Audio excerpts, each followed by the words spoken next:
Nada, bienvenidos a todos y a todas al curso de formación. Voy a hacer una pequeña cuña porque además nunca tengo la oportunidad organizo los cursos, pero nunca estoy aquí.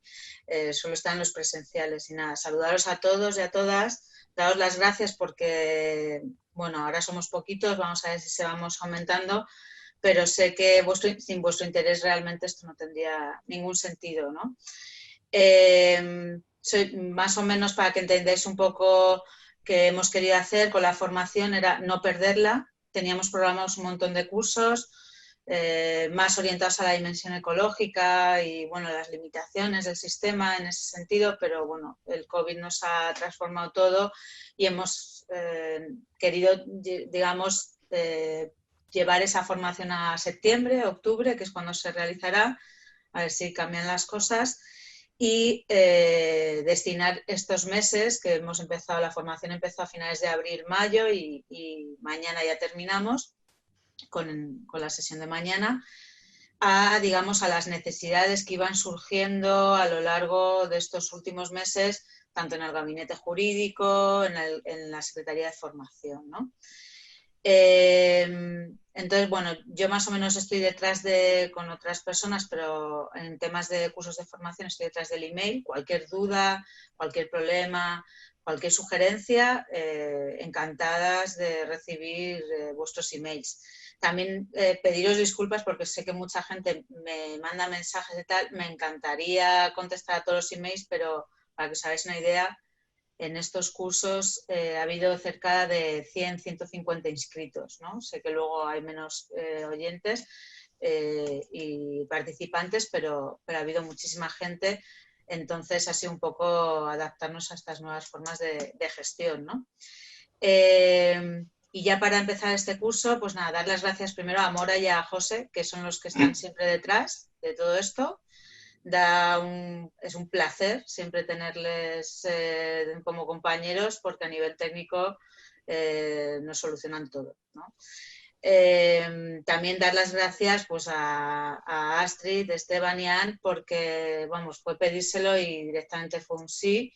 Y para nosotros, pues bueno, es un placer. Y además, a Esteban ya le habíamos tenido en los últimos cursos, pero a Astrid y a Ann teníamos muchas ganas de compartir un espacio con ellas.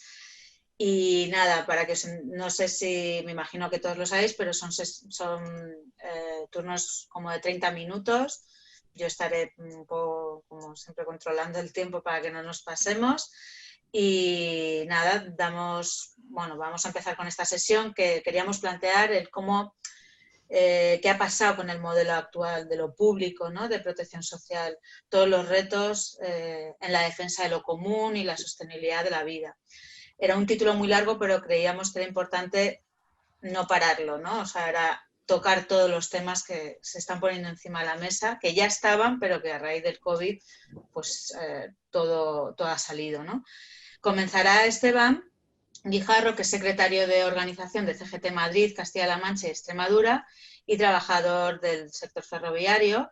Y Esteban lo que va a hacer es poner sobre la mesa el problema al que está expuesto el sistema público, más de forma global, ¿no? Esas amenazas constantes. Ayer veíamos las manifestaciones llevamos viendo varias concentraciones de los sanitarios, las amenazas al desmantelamiento, a la privatización constante y cómo se ha visto afectado a raíz del COVID.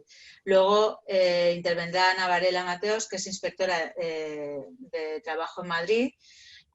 Siempre ha estado comprometida desde hace mucho tiempo con la defensa de los derechos sociales y el feminismo y nos explicará, y además de forma como muy concentrada y muy explícitamente, los distintos modelos del estado de bienestar, los principales rasgos del estado de bienestar en el Estado español y el dilema entre la gestión público-privada que se genera en la seguridad social. Y por último tenemos a Astrid Ajenjo, economista feminista y profe de la Universidad Pablo de Olavide de Sevilla, que se centrará en el papel del Estado en la sostenibilidad de la vida y cómo a raíz del COVID se nos plantea un escenario muy complejo en ese sentido, ¿no? Estábamos viendo la cantidad de casos que la gente con esta situación no sabe ni cómo sostener su vida ni la de los suyos, ¿no? Entonces es un poco todos estos dilemas que nos salen. Entonces, ya para empezar, si os parece a los ponentes, nos silenciamos, menos Esteban, que va a dar comienzo. Y nada, muchísimas gracias a todos y a todas por venir. Bueno, pues gracias por venir. A ver qué me sale, porque el formato este es un poco, para mí es un poco novedoso. O sea, yo, bueno, supongo que todos sabéis que durante muchos años desde CGT hemos defendido los servicios públicos y lo público de una forma además bastante amplia. Se ha tratado mucho en los congresos, ha habido un debate muy largo y muy enriquecedor sobre el tema, sobre la definición de lo que son los servicios públicos y sobre lo que hay que hacer para defenderlos. Básicamente, claro, cuando hablamos de los servicios públicos tenemos el concepto que se ha ido generando es un concepto bastante amplio. Los servicios públicos no los consideramos lo que es de propiedad, digamos, o de gestión directa de las administraciones, sino que va más allá. Es todo aquello que da un servicio a la población, independientemente de que se haya privatizado o de que se haya creado incluso como privado, pero como veremos, por regla general, la creación como algo privado nunca ha sido real. Bueno, aparte de eso estaría la cuestión de eso, de lo que es la definición. Y los servicios públicos, pues bueno, son un elemento de igualación, son un elemento de reparto de la riqueza, de una riqueza que hemos generado entre todos, es decir, que no se está repartiendo, se está repartiendo lo que debería estar repartido de entrada, es decir, lo que entre todos creamos, entre todos lo disfrutamos. Debería tener una orientación realmente pública, es decir, muchas veces lo que falla y eso supongo que os lo habéis encontrado muchas veces en quienes critican los servicios públicos, suelen utilizar tres argumentos. Uno es el de la eficacia.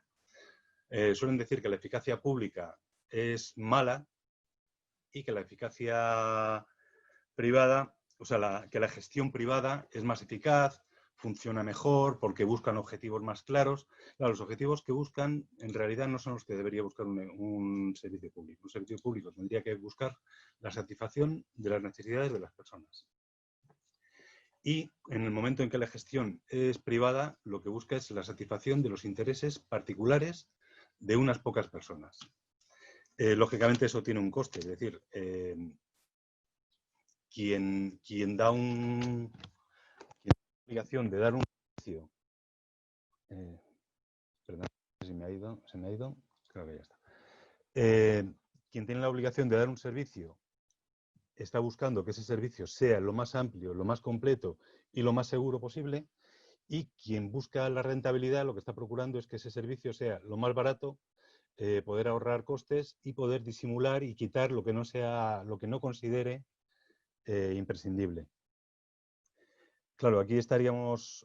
Bueno, lo cierto es que muchas veces la mala eficacia de la gestión pública la utilizan precisamente los políticos, la utiliza precisamente quien tiene la obligación de hacer esa gestión. Es decir, que en realidad sería más bien un reconocimiento de la ineficacia personal de la gente que tiene la obligación de gestionar los servicios públicos. Sin embargo, en vez de renunciar ellos a estar en un cargo que les viene grande, lo que hacen es directamente privatizar, externalizar, buscar fórmulas de colaboración público-privada o fragmentar, vender y normalmente además vender cosas que son de todos a quien luego les va a proporcionar unos medios de ganancia cuanto menos irregular. Es decir, son las llamadas las famosas puertas giratorias. Cuando hablamos de la rentabilidad, porque también hablan mucho, claro, es que lo privado es rentable porque genera riqueza para algunos, pero genera la riqueza monetaria que pueden establecer pues hemos tenido un resultado de que hemos ganado tanto dinero. En cambio, hemos gastado tanto dinero, se considera una pérdida siempre, y no una inversión. Bueno, entonces en la rentabilidad, claro, habría que tener en cuenta eso, que la rentabilidad no es cierto que la rentabilidad sea económica. Hay una rentabilidad social, que es lo que tendrían que cuidar los servicios públicos, que es el objetivo, es decir, conseguir un objetivo que no es ganar dinero, que es dar un servicio, y proporcionar unos derechos a toda la comunidad. Entonces ahí estaríamos hablando del interés, el interés social, frente a los intereses particulares económicos de unos pocos que, bueno, porque al final, por regla general, eso lo vamos a ver ahora también, por regla general lo que hacen es, cuando han estrujado bastante el servicio, lo que hacen es deshacerse de él. ¿Cómo se deshacen de él? Pues dándoselo a quien se lo va a pagar. Y se lo va a pagar quien tendría que gestionarlo realmente, quien nunca debería haberlo vendido. En esto, bueno, hay una... Os voy a poner un ejemplo, porque es un ejemplo bastante curioso. Cuando hablamos de servicios públicos, tal vez podríamos diferenciarlos en dos tipos de servicios. Unos que son los que proporcionan directamente un derecho, los que generan un derecho, por ejemplo, el derecho a la salud, el derecho a la cultura, el derecho a la educación, el derecho a unas pensiones, a una vida digna, y otros serían, digamos, los que facilitan el acceso a esos derechos, es decir, los que funcionan en redes, los que son, por ejemplo, el transporte, el transporte o la distribución de energía, las comunicaciones, los servicios, lo que son servicios estrictamente, por regla general los ha creado la gente, los ha creado la clase trabajadora, pues a través pues normalmente en el siglo XIX y algunos incluso anteriores, generando, digamos, bolsas y encargándose directamente de prestar un servicio pues a la gente que ya no podía trabajar porque tuviera un accidente o porque se hacía mayor o porque tenían necesidades que no se podían satisfacer, porque querían que sus hijos pudieran aprender a leer, a escribir, pudieran estudiar y pudieran tener un futuro más rico. Entonces, esos servicios se creaban directamente por los propios trabajadores y trabajadoras. Los otros, los que funcionan en redes, son lo que facilitan, bueno, en realidad necesitan una inversión muy fuerte, pero claro, esa inversión nunca la hacen los inversores privados, estos famosos inversores que arriesgan su dinero, en realidad nunca arriesgan su dinero, arriesgan dinero, pero no es el suyo, es el nuestro. Un ejemplo interesante de cómo se genera os lo voy a poner del ferrocarril, que me resulta bastante cómodo, es cómo se construye y cómo tiene lugar un proceso, un camino, digamos que es como si fuera un péndulo, es decir, pasa de lo privado a lo público, de vuelta a lo privado, de vuelta a lo público, y así se sigue moviendo y no es un movimiento que haya acabado. Es decir, en unos casos se viene marcado también por situaciones históricas como la Segunda Guerra Mundial, etcétera, y por las protestas y por la concienciación de la gente. Entonces, bueno, el ferrocarril, ya para ceñirnos un poco a un caso concreto, a un caso práctico, los ferrocarriles en toda Europa se empiezan a construir en el siglo XIX. Los construyen empresas privadas, pero los construyen mediante concesiones, es decir, utilizan subvenciones públicas para construir construir las líneas de ferrocarriles y para comprar material, adquirir material. Y estas subvenciones se les dan por medio de concesiones que les permiten después explotar el servicio durante X años. Eso ocurre en el 19. Claro, aquí la empresa privada lo primero que gana, bueno, gana siempre, gana en todos los casos, gana en los casos de las privatizaciones y gana en los casos de las reversiones a manos públicas. Pero además ganan otra cosa, y es que el diseño de las redes del ferrocarril se hacía teniendo en cuenta los intereses de la clase dominante y de los constructores, de los propios constructores y de la gente que invertía en las empresas, o sea, que invertía, la gente que ponía su nombre y que ponía que participaba en la administración de las empresas que construían el ferrocarril.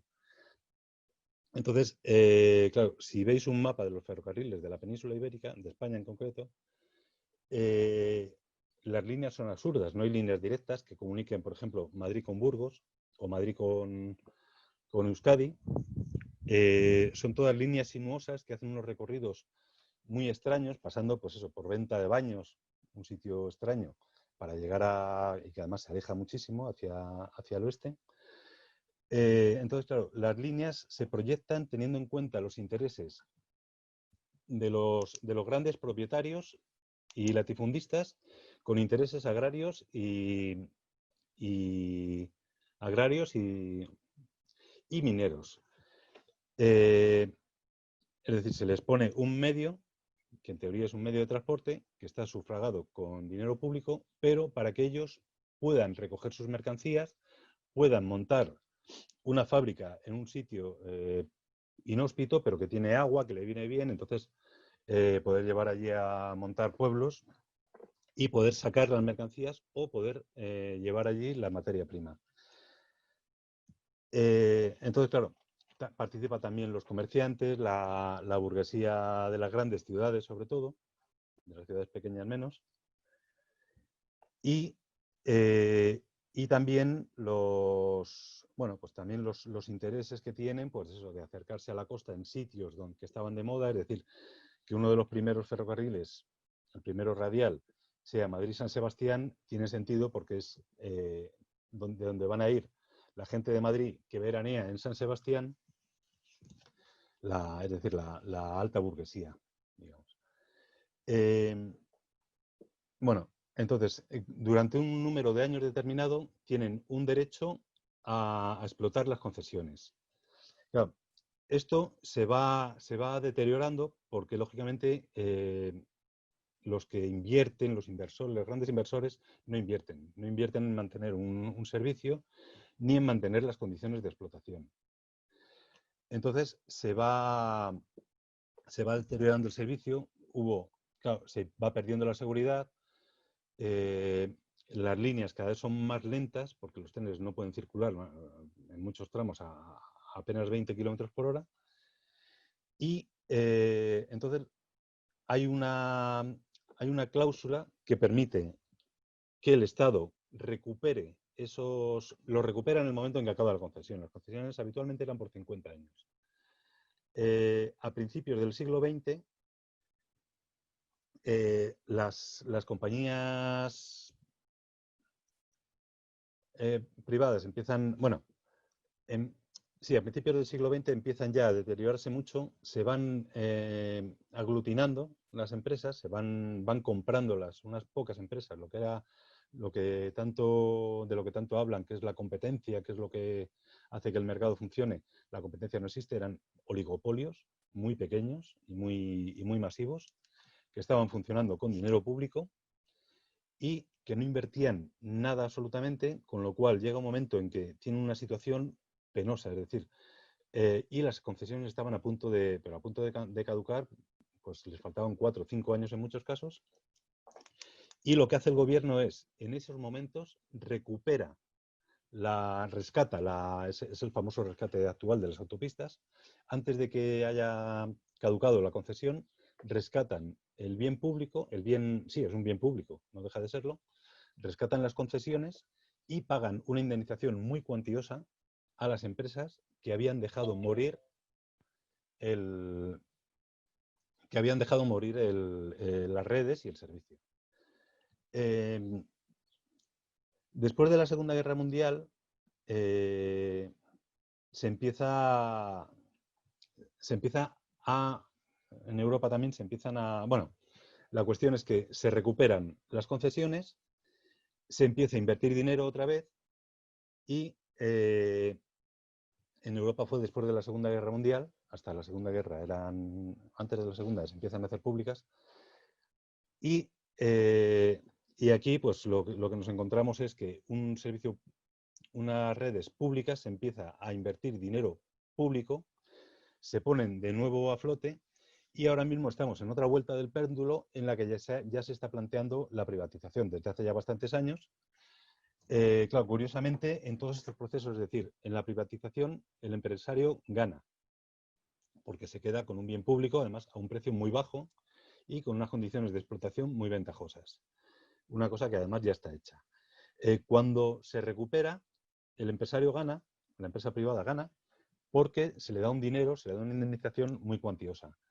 Y ahora, después de haber recibido esas indemnizaciones y ahora que hemos vuelto a poner en marcha los sistemas otra vez, nuevamente se está planteando ya y se ha empezado, es decir, que se ha empezado pues, por la vía de la fragmentación, por la vía de la subcontratación, de sacar partes de la externalización de trabajos. Entonces eso, es como un péndulo. Se construye con dinero público, lo construyen las empresas privadas. Luego se tiene que recuperar dándoles dinero y se vuelve a privatizar, se vuelve a iniciar el camino de la privatización una vez que está puesto en servicio hasta que se ve, y eso se está viendo ahora mismo en Gran Bretaña, no, se está viendo ya desde hace unos años, en Gran Bretaña que se privatizó absolutamente todo el ferrocarril y ahora se está planteando ya recuperarlo íntegro, recuperarlo ya la infraestructura a consecuencia de una serie de accidentes que hubo que demostraron que no se estaba realizando el mantenimiento y que era peligroso viajar bueno, había 90 puntos en todo el estado británico con carriles rotos, es decir, con un riesgo inminente de accidentes con un número de muertes considerable.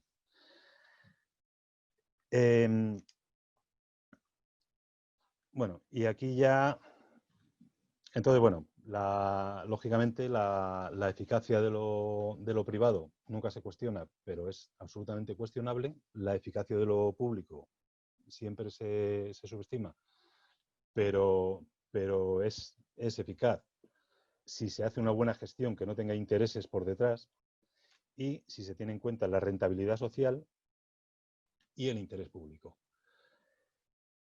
Y bueno, pues ya nos encontramos, entonces bueno, después de muchos años de lucha, años de lucha que se han mantenido yo creo que en todas partes y se ha ido mejorando, eran luchas que se iniciaban desde las empresas, desde los propios trabajadores y de las secciones en las empresas públicas. Esa lucha se ha ido, por un lado, aumentando, se ha ido incrementando y se ha ido sumando a ella a las trabajadoras y trabajadores de las subcontratas. Es decir, se ha ido reconociendo que tienen las mismas funciones, que están en peores condiciones, pero que deberían tener las mismas condiciones, deberían tener los mismos derechos y deberían luchar todos juntos por recuperar esas externalizaciones, por recuperar lo que se ha privatizado y por recuperar las concesiones y las fragmentaciones que se están haciendo. Por otro lado, claro, eso es dentro del mundo de la empresa o del servicio que se presta.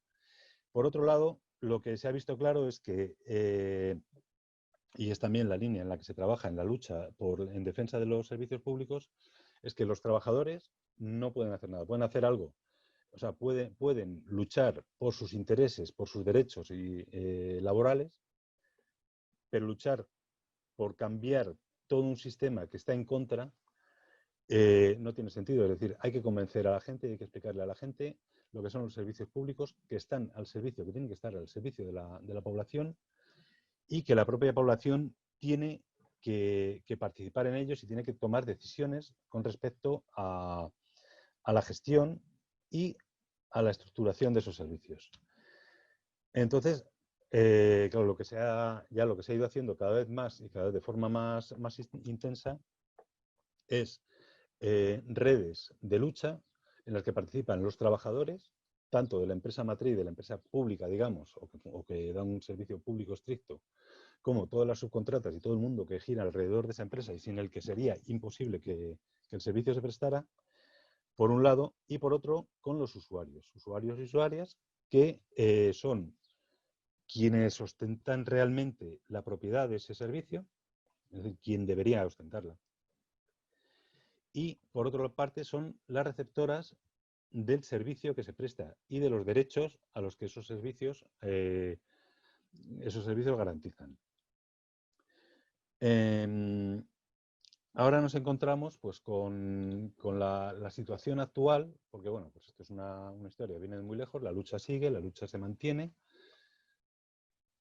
Cada vez cuando hay nuevas amenazas, cada vez hay más amenazas, siempre que hay una crisis, bueno, la última crisis, la del 2008, se aprovechó para meter grandes recortes en los servicios públicos y en los derechos sociales.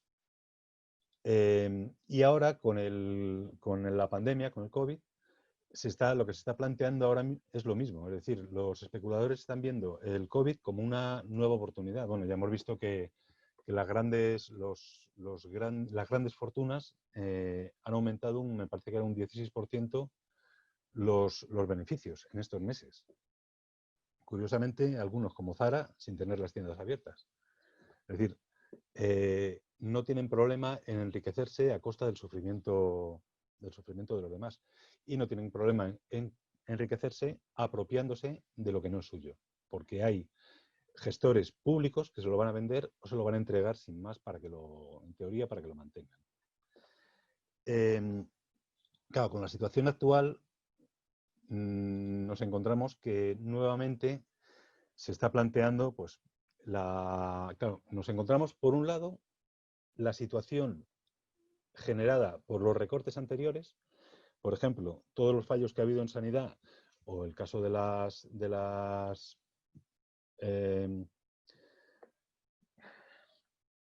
centros de mayores, se ha visto todo el sufrimiento que ha causado el destrozo que hicieron de lo público. En estos dos aspectos, en más también, en cultura y en educación, etcétera, pero en sanidad y en atención a las personas mayores y en atención a la dependencia, se ha visto sobre todo cómo el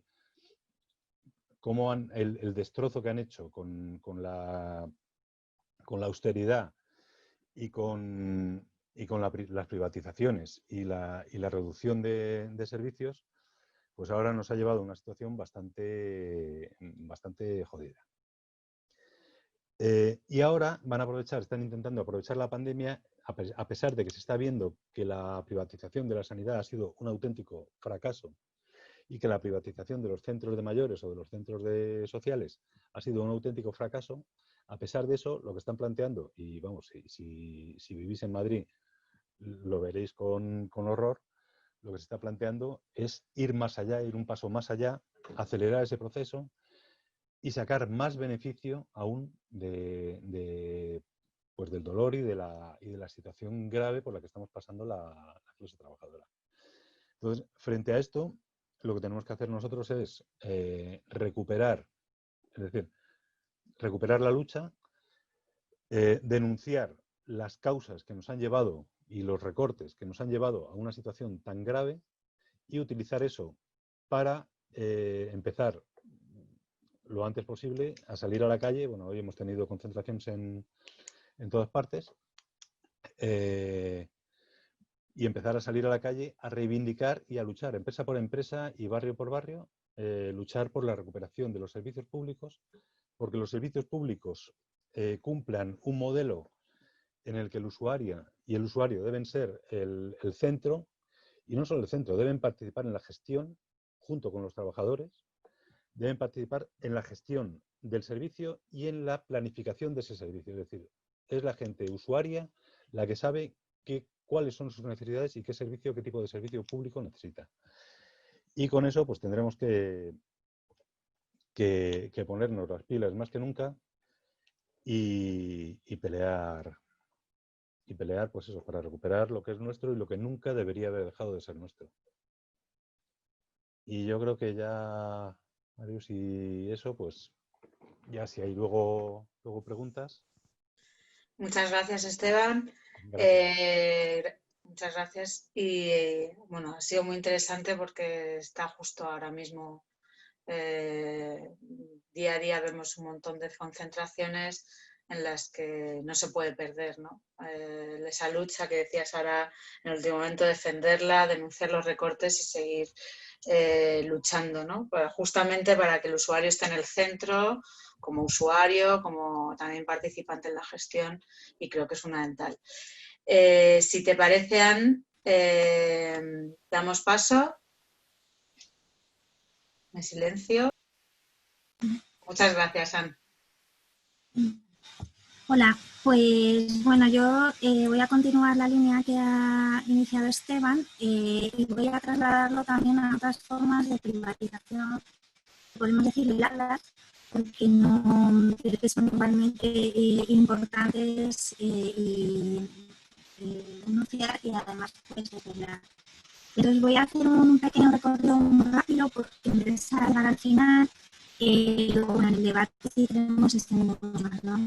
¿Qué entendemos cuando hablamos del estado del bienestar? ¿No? Que creo que tenemos en la cabeza, entonces hay todo un concepto de lo público, lo que es el estado del bienestar, un concepto popular que yo creo que es interesante en tanto que es la forma en la que vivimos los derechos y los disfrutamos es también una forma de hacernos más exigentes y de ser lo que exigimos. Pero por desgracia, en el Estado español en concreto, el modelo que hemos tenido de Estado de bienestar dista mucho de haber sido un modelo, o sea, cómo se ha dado jurídicamente en las normas que lo han regulado, ha sido un modelo ya de envejecimiento bastante lastrado. Cuando se habla de modelos de estado de bienestar, voy a hacer un recorrido así como rápido para llegar, para ir luego aterrizando, que es lo que me interesa, ¿no? A un caso muy concreto de lo que es la seguridad social y España, el modelo español. Cuando se habla de estado de bienestar, estamos hablando de un modelo de estado que se enmarca dentro del espacio europeo, que nace, digamos, después de la Segunda Guerra Mundial y que de alguna manera... Perdona, es que se te oye un poco mal, se te oye entrecortado. No sé si tocando algo del audio, del micro. A ver... Se te oye como entrecortado. No sé si hay... Algo de saturación parece, por lo que estoy viendo. Entonces. ¿Cómo? Es un poco de saturación. Te has subido mucho el micro y se te satura. Ah, o sea, que lo bajo, claro. Ahora se te oye bien. Sí. A ver, ahora... Bien. O sea, si no lo subas tanto que se te satura. Ah, vale. ¿Y ahora ya me oís bien? Sí, ahora sí. Vale, lo he bajado un poquillo. ¿Sí? Ahora bien, bueno, sí, sigue. Me lo volvéis a decir, porque es verdad que como no digo nada yo, no sé si me he caído y no me he enterado. Ahora se te oye estupendo. Ay, qué bien, más mal. Bueno, pues digamos que lo que entendemos por estado del bienestar, ¿no? Que es ese fenómeno de Europa nacido por la Segunda Guerra Mundial, sirve también no para que espontáneamente decimos las necesidades básicas o lo que se necesita. Bueno, es lo que llamamos la cuña, qué es lo que se va a proteger, qué es lo que no se va a proteger, siempre se queda afuera, quién se queda dentro, qué es lo que se va a proteger, cómo se va a proteger, etcétera, etcétera, ¿no? Por lo cual también es un modelo de regulación social. Es fruto de luchas obreras y de conquistas obreras y también del encuentro con importantes luchas feministas. Pero también es una forma de control de la fuerza de trabajo y ha servido también como un instrumento de regulación del sistema productivo. O sea, por ejemplo, el desempleo es prácticamente la última prestación que aparece así después de la asistencia sanitaria, ¿no? La protección de la salud, luego pues la jubilación o las incapacidades. Finalmente el desempleo, que es simplemente una forma de regular que aparece en procesos de profunda crisis capitalista la solución para esas masas de población repentinamente empobrecidas y su potencial conflictividad social o puesta en cuestión del modelo, ¿no? Con lo cual también ha sido una forma de regular una herramienta macroeconómica, digamos, para regular eso. También el estado del bienestar pues viene de una herencia de caridad, de modelos caritativos ligados pues a la Iglesia en unos casos o en otros no sociales, ¿no? Pero también una forma de apropiarse o de institucionalizar, sobre todo pues en Alemania, pero en todos los estados europeos, formas autónomas o autogestionadas que tenían las clases obreras para regular o protegerse ante situaciones de necesidad, digamos, ¿no? Pues de salud, orfandad, etcétera, etcétera. Tradicionalmente lo que nos sirve, ¿qué es un estado del bienestar? ¿Qué diferencia un estado que tiene un estado del bienestar de otro? Bueno, pues de lo que se habla es de 4 cositas, ¿no? Es la sanidad, la educación y la seguridad social y el empleo como un pack, o sea, todas las políticas de empleo y los sistemas de protección ligadas al empleo y a la relación laboral, jubilación, todo lo que es la seguridad social, sería la tercera pata, y una cuarta pata, que es la que siempre cuando se oye hablar en España o se critica la social del modelo, pues sería esta cuarta pata. En España son los servicios sociales, están, digamos, ligados a ese colchón social ligado a generar cohesión social y evitar situaciones de pobreza o necesidad extrema. Aquí es precisamente donde también más diversidad hay en cómo se configura un estado del bienestar u otro en el alcance de esto. Por ejemplo, en España, pues os adelanto que los servicios sociales pues es una competencia, digamos, que de las administraciones locales, o sea, ya fuera de lo que es la administración del Estado, y que entonces tiene por eso esa diversidad tan enorme entre más territorios y otros, porque ahí sí que es ya más la discrecionalidad, digamos, de los poderes locales y también de, por supuesto, de un montón de relaciones políticas, de fuerza, etcétera, pero no son un derecho subjetivo que corresponde a toda la ciudadanía del Estado español. Por eso su diversidad, ¿no? O sea, por eso su fragilidad a la hora de estar regulado como un derecho que se pueda reivindicar. Para que nos situemos en cómo han funcionado los modelos del estado del bienestar, voy muy deprisa porque me apetece mucho como llegar al final y compartir más aspectos concretos, pero creo que es importante o sea, partir de qué políticas o qué conceptos, qué concepciones de la protección social están detrás, ¿no?, de lo que nos encontramos. Perdona, Ann, se te oye bien, pero cuando te acercas se te satura. Entonces, vale, sí, vale. ahí se te oye mejor. Que no me digáis. Vale, fenomenal. Claro. Vale, pues bueno, entonces digamos que para que lo entendamos así como por fogonar, ¿no?, o sea, en términos muy populares, digamos que está lo nórdico, ¿no?, que se basa en un concepto de ciudadanía y universalidad. Entonces, las protecciones, las prestaciones públicas se abonan por impuestos que son progresivos y tienen una vocación redistributiva. Cada quien paga según lo que gana.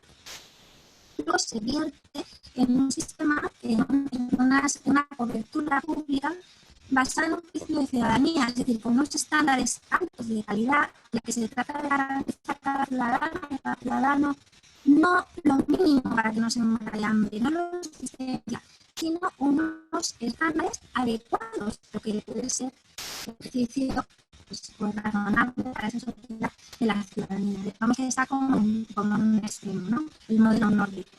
Luego tenemos el modelo continental, pues Alemania, Francia, Centro Europa, que es en el que se inspira el modelo español, que parte de un concepto muy básico, que es el contributivo. Según pones en la caja, según la caja cargará. Y es un modelo que está muy corporativista, está pensado solamente para proteger, pensado y diseñado para proteger a las personas asalariadas, es decir, a las personas dentro de lo que la sociedad ha aceptado como trabajo y le ha dado un reconocimiento social y el sistema productivo también como merecedor de esa protección. Con lo cual, en función de las retribuciones es lo que se pone en la caja y en función de las retribuciones es lo que se toma de la caja. La prestación de jubilación, según tú has cotizado, según vas a cobrar cuando te mueras. Este sistema es verdad, por eso se disfraza un poco, porque contempla que para aquellos determinados casos sí contempla supuestos de prestación gratuita, digamos, que donde no ha habido una contribución previa. Entonces, las prestaciones no contributivas, pero estas lógicamente están mucho menos protegidas, son siempre una concesión que obedece al momento, al ciclo económico o al momento político, la cuantía, etcétera, etcétera. Lo que la estructura del sistema, que bueno, suele ser también muy burocratizada y una administración muy fuerte, está pensada y diseñada para proteger o para regular, proteger para esas situaciones de las personas, como digo, que trabajan y que contribuyen. Y luego está el modelo anglosajón, en el que con una concepción pues más liberal, donde... ¿Sí? ¿Me oyes? Ya sé que es muy desagradable pararte en esto, pero es que se te entrecorta mucho el audio. Ay. Sí, porque tu ordenador no está siendo capaz de procesarlo todo a la vez. Entonces, Vale. mira a ver si puedes parar la cámara, para el audio, el vídeo. Vale. Eso es, sí. Y le Oye, das... pero os agradezco que me interrumpáis, ¿no? Porque si no me genera mucha inseguridad. Prefiero que me interrumpáis y me digáis que no se me oye bien a que siga hablando aquí y que nadie me escuche. Pues nada, puedes seguir, pero sí, siento que no te podamos ver, pero es que es mejor así, por lo menos. No, mejor, vale, sí, pues nada, me cortáis por favor a la mínima, ¿eh? Porque prefiero saber que no se me escucha. Vale.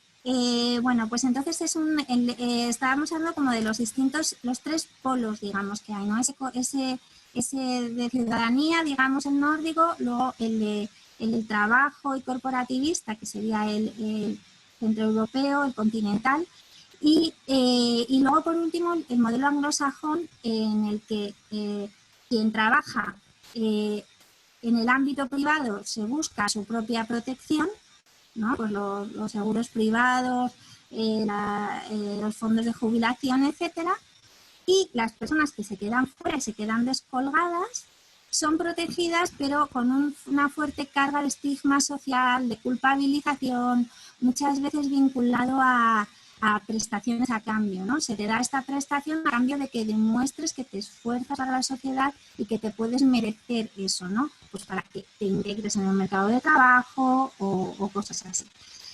Como veremos, todos los modelos y cualquier país que cojamos, pues tiene un poquito, ¿no? O sea, están impregnados de otras de estos rasgos, ¿no? Por ejemplo, esto que hablaba ahora de las que en España que ha llegado, ¿no? De las políticas de empleo, ¿no? Y tal, que cobras una prestación a cambio de que demuestres que trabajas o que está permeado. Pero los grandes rasgos, digamos, las filosofías, ¿no? Que inspiran el estado-bienestar, digamos que siguen esas tres líneas potentes, ¿no? La de la ciudadanía, la de la contribución, el hecho de que contributivo, y por último la liberalidad esa de según tienes, pues te buscas la vida, ¿no? Y solamente hay una protección social para esas personas que son incapaces, ¿no? Se las estigmatiza y culpabiliza. Antes de entrar en el modelo español, quería hacer un paréntesis muy breve porque es de lo que voy a hablar al final, que es de la asistencia sanitaria. La asistencia sanitaria, aunque nos haya parecido que no, la configuración que tiene se desliga de la seguridad social en el año 36, o sea que venía siendo una prestación ligada también al trabajo y a esta contribución. Se desliga, pero nunca abandona ese parámetro o esa estructura, digamos. La asistencia sanitaria en España, la gente que trabaja y por desgracia ha tenido un problema de salud en el trabajo, lo sabe, lo ha aprendido. Sin embargo, es algo que no se expresa mucho y parece un poco velado, es corporativista. O sea, hay una asistencia sanitaria para la salud cuando tu salud se ve afectada por razón de trabajo, con lo cual cambia la cobertura, cambia incluso el catálogo de las prestaciones. O sea, no es lo mismo la asistencia sanitaria que se recibe y te has puesto mala por lo que se considera una contingencia común, algo que te ha un catarro, que te has pillado un día, o por algo, por una enfermedad congénita de nacimiento, que es la asistencia sanitaria en el marco de una relación laboral, o sea, un accidente laboral, etc. Es distinto el contenido, es distinto el catálogo de prestaciones, es distinto de cómo y qué lo gestiona. Entonces, la asistencia sanitaria, o sea, el sector sanitario es un sector muy peculiar, como hablaba Esteban, ¿no? De los servicios públicos. En la asistencia sanitaria, el sector es un sector donde la producción privada es muy costosa. Es muy costoso y para un Estado, o sea, para una empresa privada que entra en el sector de la sanidad es sumamente caro. O sea, las innovaciones tecnológicas que hay que hacer de manera constante, son altísimas, y luego que además a veces resulta que hacer una inversión enorme, te compras una maquinaria, unos dispositivos increíbles que no hay garantía de que los vais a amortizar, no hay garantía de que vaya a tener tanta gente en situación de enfermedad, de esa enfermedad específica para la que sirve ese aparato específico, que te compense este gasto más alto. Por último, también está el tema de la competencia. En un sector privado, por ejemplo en el caso de Estados Unidos, al no haber un actor público, sino estar solo empresas privadas produciendo salud o vendiendo salud, los estándares de competitividad son comerciales, no son salud. Es decir, no le va mejor a la empresa donde sus personas están mejores indicadores de salud, sino que le va mejor a la empresa que es capaz de moverse mejor en ámbitos comerciales, excluyendo, por ejemplo, gente que tenga determinadas enfermedades o posibilidades de tener determinadas enfermedades y haciéndose con sectores que no van a que estadísticamente tienen menos ese tipo de enfermedades. ¿Por qué os cuento esto? Porque hay una cosa muy importante. ¿Qué es lo que puede ayudar a un sector? Por ejemplo, en la situación de España, donde sí que había un sector público muy pujante, no viene ahora el caso contar la génesis para la transición, porque eso se produce, donde si el sector privado quiere entrar, tiene que competir con unos estándares de salud muy altos, porque claro, la sanidad pública, como lo que busca es la salud y no la eficiencia y no el beneficio económico, pues se innova mucho, se experimenta mucho, puesto que se tiene todo un catálogo de personas y enfermedades donde practicar, por ejemplo, con trasplantes punteros, etcétera, etcétera. Con lo cual, si un agente privado quiere entrar en el sector público, realmente lo tiene muy, muy crudo, porque nunca va a poder alcanzar en la sanidad pública, claro que se amortiza, es tanto la población que tienes, o sea, los clientes son tanto que cualquier maquinaria, innovación que implantes se va a amortizar porque son muchísimas las personas a las que puede llegar. De tal manera que como es la situación como digo, del Estado español, donde sí que había un sistema de salud muy, muy, muy fuerte público, entrar desde el punto de vista privado era muy difícil. Entonces, quiero que pensemos en este escenario, ¿no? Del que antes de que empiece brevemente ya me acerco al final y aterrizo a donde quiero llegar la situación de la asistencia sanitaria en la seguridad social española. Hay otra cosa que tenemos que tener en cuenta. Este escenario que digo de la asistencia sanitaria y la dificultad para el sector privado para entrar, y por otro lado el derecho a la salud y la responsabilidad empresarial. El derecho a la salud de las personas trabajadoras en sentido formal, es decir, aquellas que están en el mercado de trabajo formal, es el inicio del estado del bienestar, es el origen. Las primeras leyes de lo que luego da lugar a la estructura del estado del bienestar obedecen a esto. En España la ley de accidentes de trabajo de 1900 es también, las primeras leyes laborales están enfocadas a esa protección de la salud. O cuando pensamos pues eso, en las grandes movilizaciones obreras ya específicamente reivindicativas de derechos, las primeras reivindicaciones siempre han girado en torno a la protección de la salud. El primer derecho que se consolida, que se consigue, es que los empresarios o el empresario sea responsable de los daños que te causan en la salud el haber trabajado. Por ejemplo, si hay un accidente de trabajo, que sea el empresario el que te pague por las consecuencias, te indemnice por los daños que has sufrido. Esto en la actual legislación española, la seguridad social, en la norma laboral, que ya digo es como el primer derecho laboral, digamos, es que el empresario debe responsabilizarse efectivamente de los daños causados a la salud en el desarrollo del trabajo y tiene la obligación de reponer al trabajador o a la trabajadora a su estado físico anterior en la medida en que la ciencia lo permita. Es decir, no hay límite económico. La responsabilidad legal es hasta en la medida en que la ciencia lo permita reponer a su estado físico anterior. Y esta asistencia médica sanitaria, por supuesto, tiene que estar prestada en condiciones de calidad suficiente y de acuerdo a los principios de igualdad, no arbitrariedad, etc. Así es como nuestro sistema de la seguridad social y del derecho laboral conforma este derecho. Entonces, a pesar de toda la crítica que nos pueda surgir al pensar en una normativa tan corporativista como la nuestra, seguro que luego Astrid va a extenderse, ¿no?, sobre esta división y toda estructura del sistema en torno al trabajo, no trabajo, con toda la exclusión que eso ha generado. Es muy importante aferrar la importancia que tiene este concepto, ¿no?, la idea de que hoy en día en una sociedad avanzada, en un Estado de Derecho consolidado como el nuestro, pues lógicamente si tú sufres un daño a la salud, en el desarrollo de tu trabajo es el empresario quien tiene que garantizarte que tú estás cubierto.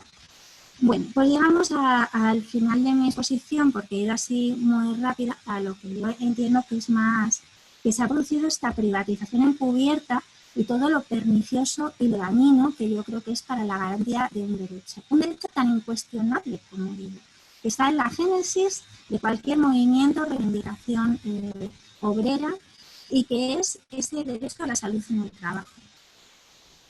En el modelo español, que es un modelo muy corporativista, es un modelo también muy selectivo, donde existen regímenes distintos, ¿no?, para el trabajo doméstico, para determinados sectores, para los autónomos. Es un modelo muy selectivo, muy corporativista, pero también es un modelo muy tecnificado, lo que hace que sea poco participativo y poco democrático. Es decir, es un sistema muy complejo de entender. Hay que ser especialista a veces, ¿no?, o te da la impresión de que hay que ser especialista para entender, por ejemplo, cuánto te va a quedar de jubilación o si estás en una situación de necesidad a motivo del trabajo, entender bien cuáles son los cauces, cuál es la cobertura que tienes, quién te la tiene que dar y cómo. Es un sistema muy poco redistributivo realmente el que tenemos, sino claramente corporativista, que gira en torno a esa figura del trabajo. Bien, pues hay una peculiaridad del modelo español, yo creo que, y esta singularidad extrema, yo creo que también es como para pensar y para pensarnos bien el sentido que tiene, que es las entidades colaboradoras en la gestión de la seguridad social, es decir, las mutuas. El tema de las mutuas es muy amplio, pero como tenemos poco tiempo, sí que quería, no quería dejar de poner el énfasis cuando hablamos de los servicios públicos en cómo puede ser que un derecho a la salud tan indiscutido, tan afianzado en nuestra sociedad como puede ser el derecho a la salud, concretamente en el trabajo, con una configuración teórica tan amplia, hoy en día, si estáis familiarizadas en el ámbito de las relaciones laborales, incluso en el ámbito de la prevención de riesgos laborales, cómo se define ese derecho a la salud, es bastante progresista, o sea, incluso en términos de, por ejemplo, de riesgos psicosociales, como el estrés en el trabajo, la explotación misma es condenable, ¿no?, desde el punto de vista de la ley de prevención. Bien, pues esa configuración tan progresista, digamos, de la salud en el trabajo, nos encontramos con que esa responsabilidad que tiene el empresario es administrada y gestionada por asociaciones de empresarios. Las mutuas son asociaciones de empresarios exclusivamente gestionadas y constituidas por ellos mismos, que llevan a cabo la gestión de la prestación con todo lo que conlleva. En primer lugar, definir lo que es y lo que no es accidente de trabajo o enfermedad profesional, cosa que no hay que ser, no hay que ser muy crítica como para pensar que es un poco absurdo, ¿no?, que es como lo del lobo cuidando a las gallinas, ¿no? ¿Cómo puede ser que el actor responsable de una contingencia sea quien decide si esa contingencia cae o no en su tejado? Cualquiera que haya estado en esta situación verá que el proceso de reclamación es absolutamente difícil, ¿no? O sea, unos plazos muy cortos, teniendo en cuenta que además se supone que la persona afectada está en una situación de necesidad importante. Y un un montón de efectos perniciosos más. Por ejemplo, ya veo que se me acaba el tiempo, pero hay, por ejemplo, aspectos que yo creo que desde el punto de vista sindical tienen que realmente pensarse por el daño que causan y por toda la siniestralidad oculta que genera, ¿no? Si sabe, la Ley de Prevención de Riesgos Laborales establece cuando hay accidentes de trabajo graves, muy graves o mortales, es obligatoria una investigación por parte de la Inspección de Trabajo. No así en los leves. Bueno, pues ¿quién califica si un accidente ha sido leve, grave o muy grave? Yo personalmente en la Inspección de Trabajo he tenido que llevar a cabo investigaciones. A veces lo hacemos aleatoriamente, cada vez menos porque no nos da el tiempo ni el trabajo. Un accidente leve con resultado de muerte a los 5 días. ¿Cómo puede ser un accidente leve si a los 5 días la persona ha fallecido? Lógicamente ha habido un problema de calificación, pero claro, es una calificación sanitaria. Realmente la mutua, realmente no. En nuestro sistema, la mutua pues se lava las manos. Sin embargo, es un médico o un personal sanitario que trabaja para la mutua. Entonces, bueno, solo quería contar como 2 aspectos, ¿no? Los que me parece especialmente sangrante, la situación de desprotección en la que están las trabajadoras y los trabajadores cuando son las mutuas, los propios empresarios, quienes gestionan su derecho a la recuperación y a la salud y a la reposición por la salud perdida en el trabajo. Pero luego hay otras cosas. Las mutuas se financian exclusivamente con cotizaciones que forman parte de la caja de la Seguridad Social y que por tanto son públicas, es dinero público. Sin embargo, lo gestionan íntegramente. Gestionan y seleccionan el personal o las indemnizaciones que les corresponden. Gestionan unas indemnizaciones muchas veces astronómicas. O sea, si buscáis en Google, buscas mutuas, escándalo y te aparecerán miles de situaciones escandalosas. Entonces, para terminar ya, quería llamar la atención sobre esta forma de privatización de un derecho, en principio, imprivatizable, ¿no? Perdóname por la palabreja, pero un derecho que en principio está más considerado que nada y sin embargo delante de nuestras narices está privatizado. Entonces, quería llamar la atención sobre esto, que es un problema político que sin embargo, desgraciadamente, en los últimos tiempos no hace más que crecer. O sea, las competencias, o sea, hasta habéis visto que el cese de la actividad también lo gestionan las mutuas. No se sabe por qué, es una prestación de desempleo que pintan las mutuas. Hay una tendencia al oligopolio tremenda, o sea, actualmente 17. Gestionan de manera directa el 10% del patrimonio de la Seguridad Social. Y ya termino de verdad con lo último. Hacen una transferencia, ¿os acordáis de lo que os he explicado sobre los actores privados en el ámbito sanitario? Hacen una transferencia enorme de capital público que se va al sector sanitario privado, facilitando a este sector privado su crecimiento y el crecimiento que hemos visto en España en los últimos años. Aparte de todas las privatizaciones, los procesos de privatización que ahora estaba describiendo Esteban, las mutuas es una forma también de transferencia ilícita y masiva de dinero público a la sanidad privada. Entonces, bueno, quería terminar, me alegro mucho de que esté Astrid, porque yo creo que realmente el sistema hay que repensarlo, el sistema de la seguridad social que tenemos y que hemos tenido hasta ahora es muy deficitario en muchos aspectos. Para mí un aspecto fundamental es esa división entre contingencias profesionales y contingencias comunes que articula todo nuestro sistema y que está marcado como Astrid, ahora va a continuar, está marcado por un profundo sesgo patriarcal, clasista y con una profunda herencia católica en nuestro modelo de protección que se basa muchísimo en un trabajo invisibilizado y desprotegido y de exclusión de todo ese sector de la población que ha trabajado y aún así tiene las prestaciones y disfruta de las prestaciones más pobres. Y también pensar la validez de este sistema en un escenario como el actual, donde también incluso esa figura de un obrero con una vida laboral estable a lo largo de muchísimos años, etcétera, en realidad no es el modelo predominante, sino el de la precariedad. Así que nada, perdonad por todo, por la velocidad y por los problemas de sonido, y espero haber aportado algo al día. Muchas gracias, San. La verdad es que creo que el tema de las mutuas podría abarcar un una sesión entera, ¿no? O sea, justamente el cómo de una forma súper normalizada, es una transferencia masiva de recursos públicos al sistema privado, que además, bueno, parece que está como muy aceptada, ¿no? Y la verdad es que el tema es muy, muy, muy pertinente y a mí me gustaría saber muchísimo más. Pero bueno, dado el formato del curso, vamos a dar paso a Astrid.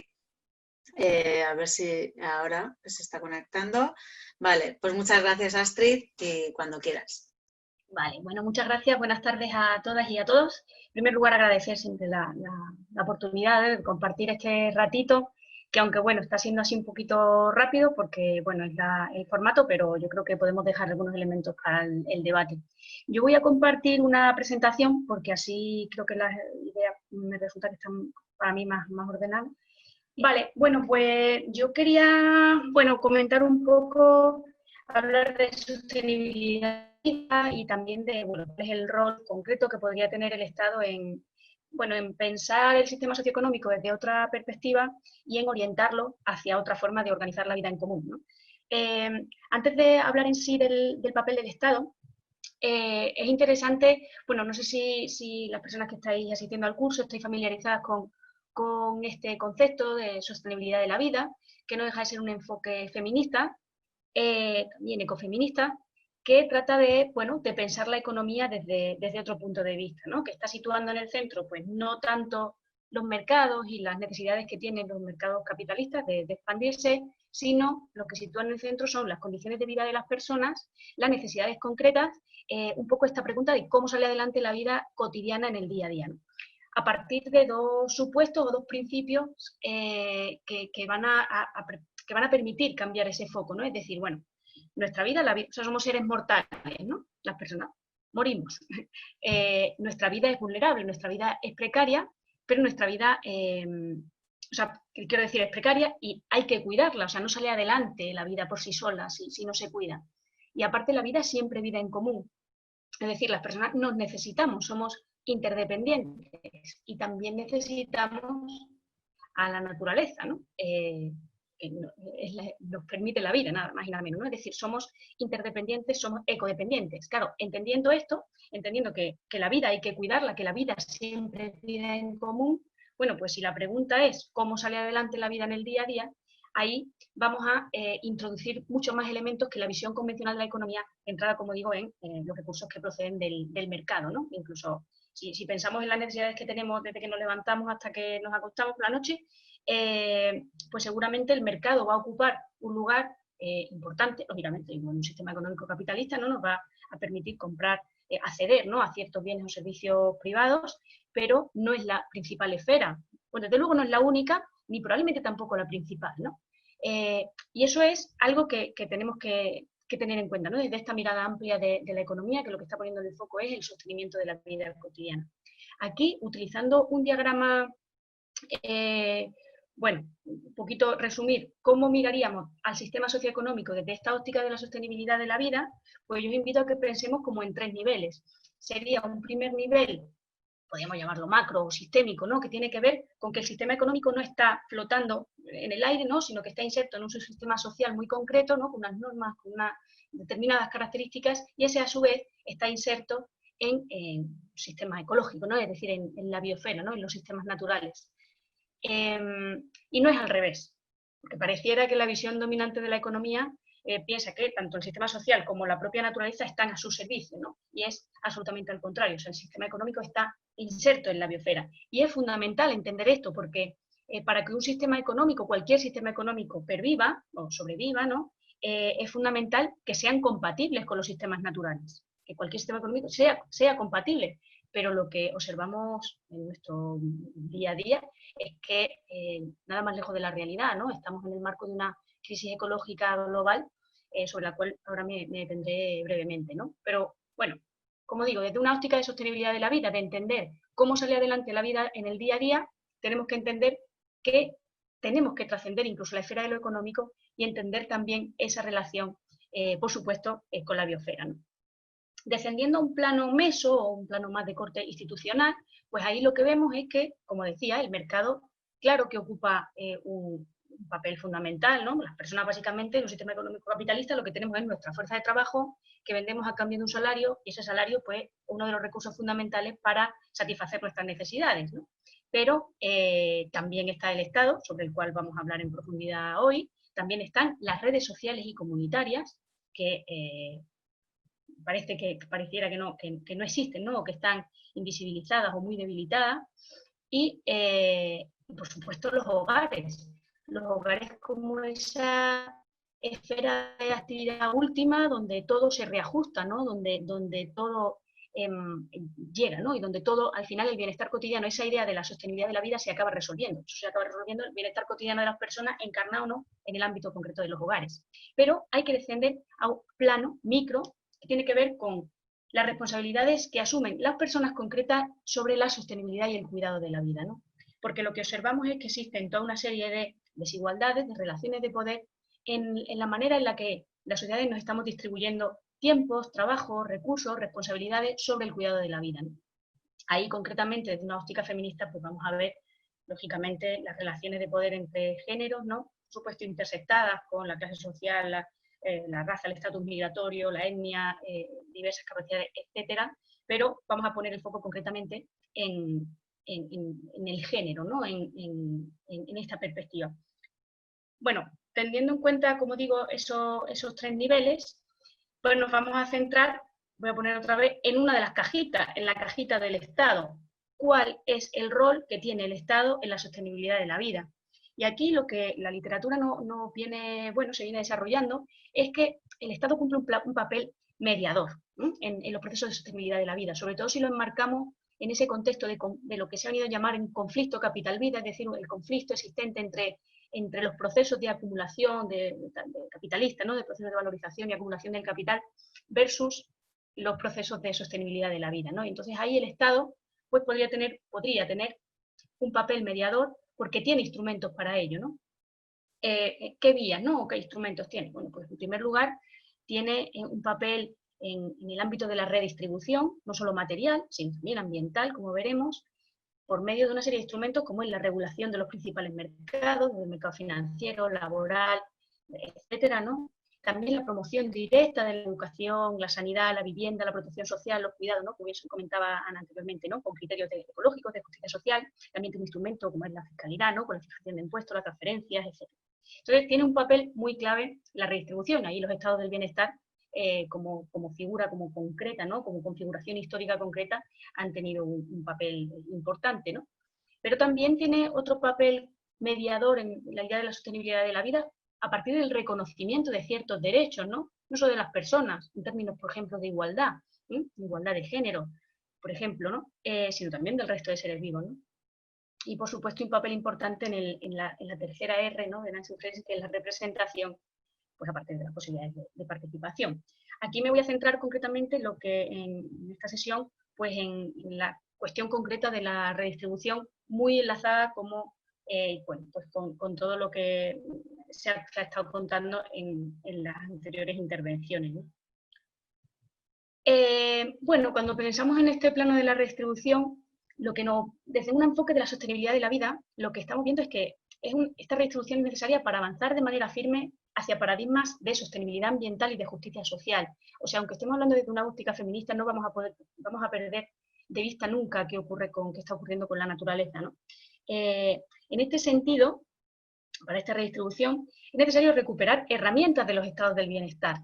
Pero como bien señalaban anteriormente, Ana, el estado del bienestar, sobre todo los regímenes de bienestar, sobre todo los de corte más mediterráneo, familiaristas, etcétera, han estado sostenidos sobre ese papel oculto de los hogares y en ellos sobre la división sexual del trabajo, en los cuales, digamos, el trabajo no remunerado ha servido como elemento de reajuste en muchos casos, ¿no?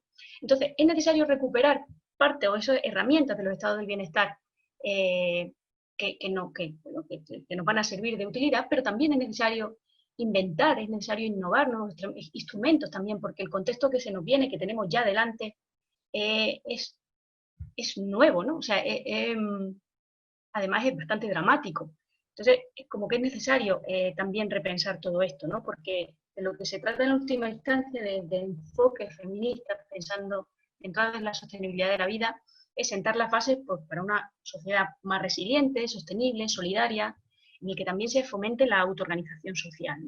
Y aquí me voy a centrar, por tanto, en esas dos patas, digamos, que tiene que ver más con la redistribución de corte desde los aspectos más ambientales, ¿no? Sobre todo en el marco de la crisis ecológica, y una distribución que tiene que ver con la organización social del cuidado, ¿no? Me voy a detener concretamente en esos dos aspectos, ¿no?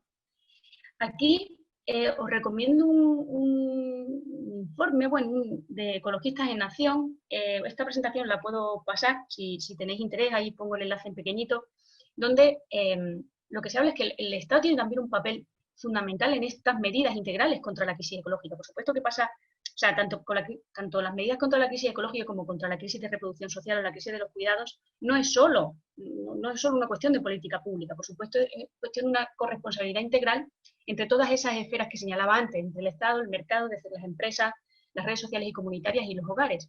Pero aquí la política pública tiene bastante que decir, ¿no? En este informe, por ejemplo, se plantean toda una serie de medidas en cuanto, por ejemplo, a todas las necesidades que hay de un plan multisectorial encaminado hacia el descenso en el consumo de material y energético. Estamos en un momento de colapso ecológico en el que el agotamiento de los recursos es una evidencia, ¿no? Y es necesario pues, generar la descarbonización, en última instancia, ¿no? La generación con energías renovables, ¿no? Que deberían ocupar el 45%, ¿no? La propia reducción del consumo energético en torno al 40%, medidas contra el cambio climático que vayan encaminadas a un descenso en las emisiones de gases de efecto invernadero, también un plan de emergencia para detener la pérdida de biodiversidad biológica, ¿no? En esta sexta extinción masiva que estamos presenciando, ¿no? Medidas que tienen que ver también con la organización del urbanismo, ¿no? del transporte, en el sentido de reconducir las políticas de infraestructuras de transporte según criterios de eficacia y de ahorro de recursos, de impactos, pero también de equidad social, ¿no? Se hace especial énfasis, por ejemplo, en el fomento de la accesibilidad frente a la movilidad, todo lo que tiene que ver con el modelo agroalimentario, con la alimentación, con la salud, de pasar de un modelo que sea petrodependiente, es decir, dependiente del petróleo, a un modelo pues, de pequeña escala, ¿no? De producción ecológica, local. Por ejemplo, algunos objetivos que se plantean para allá, o sea, sería pues, alcanzar el 30% de la superficie dedicada a la producción ecológica, un incremento del 30% del consumo interno de productos ecológicos locales, etcétera, ¿no? Y, por supuesto, un cambio en el paradigma cultural y educación, ¿no? Siempre las leyes de educación que están ahí siempre como en el tablero, pues es inminente, o sea, es urgente, es que se establezca una educación para la sostenibilidad, ¿no? Que se propicien cambios en este modelo de desarrollo, en los hábitos, etcétera, ¿no? Entonces, bueno, como que aquí el Estado tiene un papel fundamental, desde una óptica, como digo, de la sostenibilidad de la vida. Pero, por irme a la otra pata que quería tocar, que tiene que ver no tanto con esa crisis ecológica, sino con la crisis de cuidados, con la crisis de reproducción social, que ya preexistía antes del estallido de la crisis de la COVID-19, y que, bueno, tendríamos que decir que cuando hablamos de crisis de reproducción social, o de la crisis de los cuidados y cómo deriva en una crisis de reproducción social, es necesario entender, por ejemplo, qué es lo que ha pasado en esta última década, ¿no? Esta última década, en el caso del Estado español, donde la política económica se ha fundamentado sobre la austeridad. Ya lo señalábamos anteriormente también, ¿no? En las anteriores intervenciones. Claro, esto básicamente ya sabemos que lo que se ha traducido son medidas de corte deflacionario, privatizaciones y recortes sociales. Pero volviendo a esos 4 elementos, ese diamante del cuidado, es decir, a esas 4 esferas que es el Estado, el mercado, las redes sociales comunitarias y los hogares, pues lo que vemos es que todas estas políticas de austeridad han dado lugar a unos estados del bienestar de forma concreta desmantelados, ¿no? Unas redes sociales y comunitarias muy debilitadas, a unos mercados, por el contrario, que han salido muy fortalecidos, porque obviamente se han privatizado los riesgos sociales y se han colectivizado los riesgos del capital, ¿no? En el que además las poblaciones, pues, claro, en el momento en el que los estados están debilitados, ¿no? Los servicios públicos están muy mermados, las poblaciones somos cada vez más dependientes de nuestra posición en los mercados de trabajo, de forma que somos cada vez más vulnerables, pero precisamente porque esas otras 3 patas están bueno, esas otras dos patas, más bien dicho, están muy debilitadas, ¿no? En el momento que eso se debilita, ahí es donde esa otra esfera, que son los hogares, sale a la luz como el colchón de ajuste último, ¿no? Donde las mayorías sociales, ¿no?, comienzan a desplegar múltiples estrategias de supervivencia para sacar adelante la vida, ¿no?, para sostener su vida de forma, pues, privatizada, ¿no?, e invisibilizada. Entonces, este contexto de austeridad es fundamental entenderlo para entender que lo que tenemos delante es una crisis preexistente, ¿no?, una crisis multidimensional, ecológica, de reproducción social, de cuidado, no solo la crisis de la COVID-19. Y ahí me detengo un poquito más porque, lógicamente, desde perspectiva feminista lo que observamos es que, bueno, claro que los hogares actúan como colchón último, ¿no? Eso es como que bastante de sentido común. Pero la cuestión es quién está asumiendo en el seno de los hogares la responsabilidad última de sacar la vida adelante, ¿no? Y aquí lo que observamos, lo que muestra la evidencia empírica, lo que muestra la literatura, las investigaciones feministas, es que han sido fundamentalmente las mujeres, bajo distintas situaciones, ¿no?, como digo, de discriminación intersectantes, pero quienes han absorbido los costes del ajuste mediante una intensificación de su tiempo de trabajo no remunerado, una sobreexplotación de su trabajo, de su tiempo, pues precisamente para paliar o para suplir los recortes en el gasto público, ese debilitamiento, por ejemplo, de todo lo que tiene que ver con lo común, han sido los hogares, pero los hogares sobre todo han sido las mujeres las que han desplegado una estrategia de malabares, ¿no?, para poder sacar la vida adelante, ¿no? Han tratado de conciliar, decimos, lo irreconciliable, con unas condiciones de vida cotidiana cada vez más duras, ¿no? Obviamente ahí, repito, no las mujeres, teniendo en cuenta, lógicamente, todos esos ejes de jerarquización social que nos cruzan, ¿no? Pero, de hecho, uno de los elementos es cómo entre las mujeres se ha ido redistribuyendo los cuidados de unas a otras, ¿no?, en base a esos ejes de desigualdad social, ¿no? Por ejemplo, en el caso concreto del empleo de hogar de la mujer migrada, ¿no?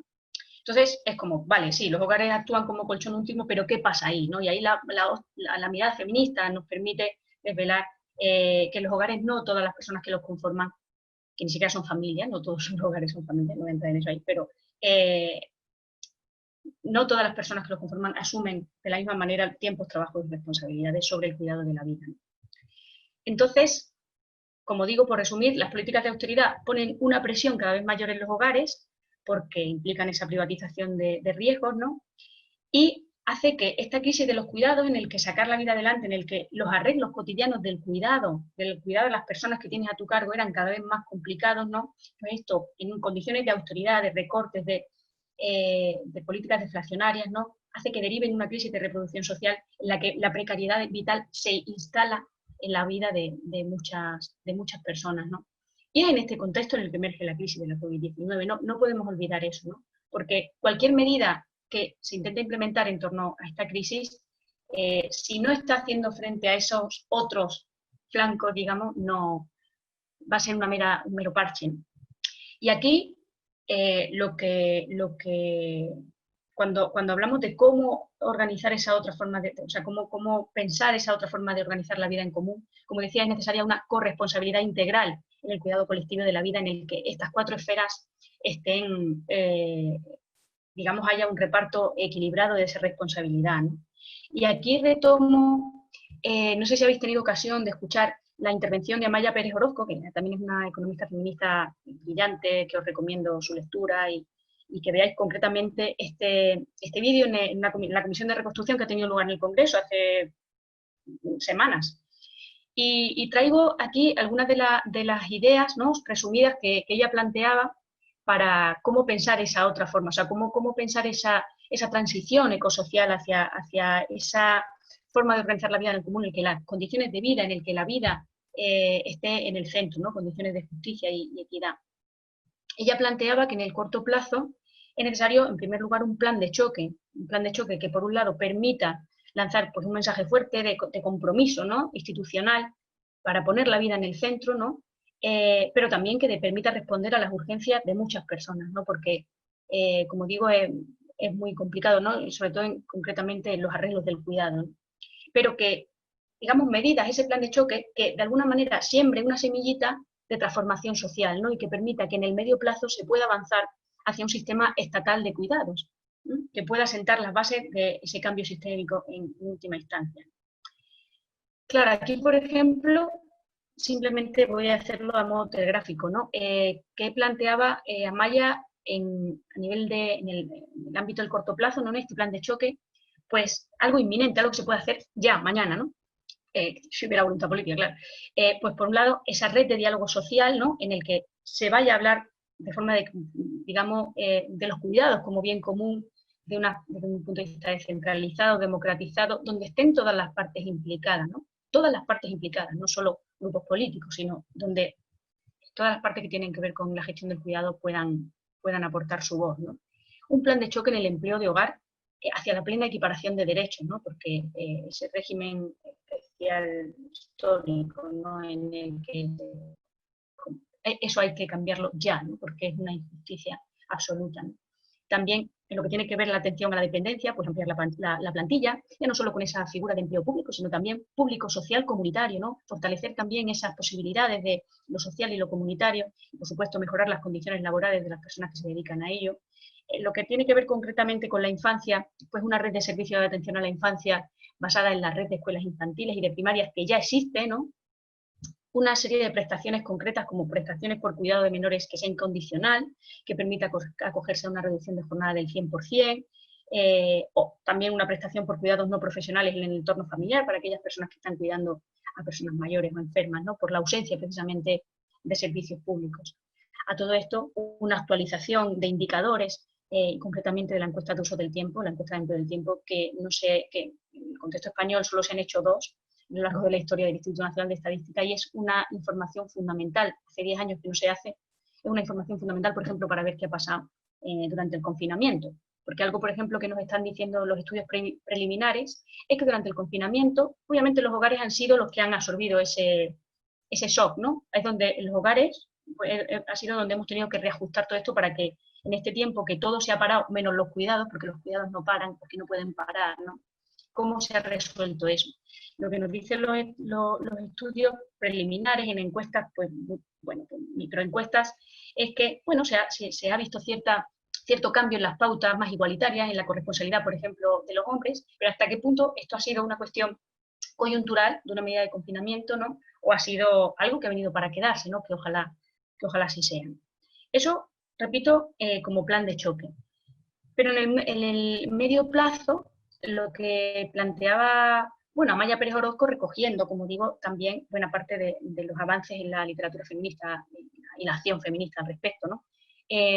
Hablaba, me parecía súper ilustrativo esta clasificación que hace, ¿no? Que hay que establecer una política faro, ¿no? Que permita, pues, plantear hacia dónde caminar, ¿no? Haciéndonos preguntas de fondo sobre, bueno, ¿cómo queremos organizar la vida en común? ¿Cuál queremos que sea la lógica? ¿Queremos que la lógica de los cuidados sea el ánimo de lucro? Solo hay que pensar en las residencias, ¿no? Lo que ha pasado, tremendo, ¿no? Que ha pasado en esta etapa, ¿no? O sea, una política faro que pueda guiar, que nos haga replantearnos cuáles son los costos socialmente necesarios. Preguntarnos por qué esa contradicción de que los trabajos que socialmente son más necesarios, que socialmente son más indispensables para que la vida salga adelante en el día a día, curiosamente son los que tienen menor valor, ¿no? Hacernos ese tipo de preguntas y ver qué queremos cambiar al respecto. Pero también no solo una política faro, un sistema estatal de cuidado, ¿no? Que nos permita como ese preguntarnos, poniendo el cuidado en el centro, ¿no? Hacia dónde queremos caminar, sino también una política palanca, decía Maya, para empujar desde los cuidados el cambio en el resto de la política pública. Y aquí, concretamente, ponía 2 ejemplos, ¿no? Cambios fundamentales en la política económica. Es decir, si lo que estamos pensando es que haya un sistema estatal de cuidados, pues necesitan recursos. Y se necesita una financiación suficiente. Ya tenemos el ejemplo, por ejemplo, de la ley de dependencia, que una ley de dependencia sin recursos, pues no sirve de mucho, ¿no? Y todo ello en el, por supuesto, para hacer esos recursos y a partir de una reforma fiscal progresiva, profunda, ¿no? Pues, por ejemplo, que se priorice impuestos directos o indirectos, que se priorice el impuesto al capital frente a impuestos al trabajo, etcétera, ¿no? Es una reforma fiscal progresiva. Pero también un cambio en la política laboral. Algo que se viene insistiendo mucho desde las ópticas feministas es que la legislación laboral tiene que dejar de pensar ya que las personas somos sujetos absolutamente autónomos, que no tenemos ni responsabilidades de cuidado ni necesidades de cuidado. O sea, nos quieren que vayamos como perfectamente productivas, sanas, saludables y que, bueno, que cada cual se resuelva sus necesidades y las responsabilidades sobre otras personas. Eso no existe, ese es un sujeto que es falso, ¿no? Las personas tenemos responsabilidades, tenemos necesidades concretas y lo que es necesario es una legislación laboral que se adapte a eso, no que sean los sujetos los que se adapten a los ritmos de la empresa, ¿no? Y ahí un fortalecimiento, por supuesto, de los derechos de conciliación, pero también, porque no estamos empezando a pensar en una reducción de la jornada drástica, ¿no? Se piensa en un horizonte de unas 20-25 horas sin reducción de la masa salarial. O sea, es decir, decíamos, bueno, lo que siempre se suele decir desde estas ópticas es, no se trata de repartirnos el trabajo mercantil y luego a ver qué nos queda para el otro, no, sino repartirnos primero el trabajo no remunerado que necesitamos fundamental para sacar nuestra vida y la vida de las personas de nuestro entorno para adelante y ver cuánto tiempo nos queda para el ámbito de lo laboral, ¿no? O sea, es como un cambio de foco total, ¿no? Esto, lógicamente, es un cambio muy de fondo que va a requerir debates profundos, pero al final, ¿qué vida queremos, no? Y, bueno, pues, también señalaban una serie de políticas específicas pues, que tienen mucho que ver con, incluso también con ese plan de choque que decíamos, ¿no? Pero no voy a tener muchos más.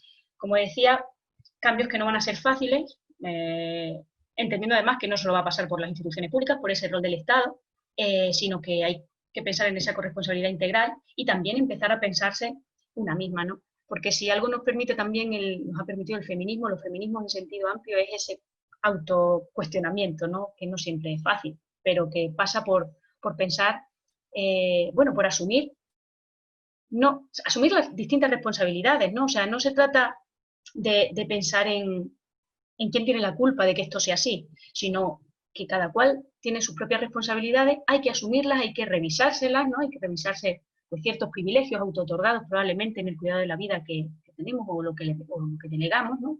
Y actuar, ¿no?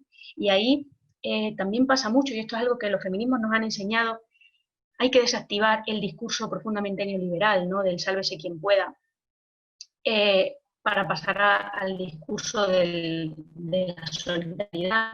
Y eso pasa también mucho por algo muy interesante, ¿no? que se plantea también desde las miradas feministas, que tiene que ver con politizar los malestares, ¿no? El hecho de que las personas estemos generalmente en un día a día, ¿no? Hablas con las amigas, tal, y todo el mundo está cansado, todo el mundo está con estrés, con ansiedad, como con una sensación de no llegar a todo, con una sensación de incluso de fracaso, de no poder desarrollar proyectos vitales, de no... Ostras, esos no son problemas individuales, esos son problemas colectivos que obedecen a un sistema que no está pensado para que nuestra vida salga adelante en condiciones dignas, ¿no? Y eso hay que colectivizarlo, hay que releerlo políticamente, colectivamente, y hay que hacerse cargo, ¿no? Y también hay que politizar la resistencia, las estrategias cotidianas que tenemos y que precisamente tratan pues, desde el plano de lo micro, desde el plano de lo cotidiano, pues dar pasitos, porque todas las personas seguro que tenemos ejemplos de cómo vamos dando pasitos hacia esa otra forma de pensar la vida en común, ¿no? Pues esas estrategias visibilizarlas y ponerlas en común, porque podemos exigir mucho a la institución pública, podemos exigir mucho al Estado, pero si no pasa por el repensarse una y uno mismo, difícilmente este cambio, esta transición ecosocial tan necesaria en un contexto de crisis multidimensional civilizatoria que nos aboca al colapso absoluto, va a poder tener lugar. Con esto ya me despido. Gracias. Bueno, Astrid, muchas gracias. La verdad es que, bueno, te vamos a pedir que por favor nos mandes el material porque creo que está muy bien. Y la verdad es que te lo agradecemos mucho porque, bueno, os agradezco a los tres porque la verdad es que os habéis ajustado fenomenal al tiempo.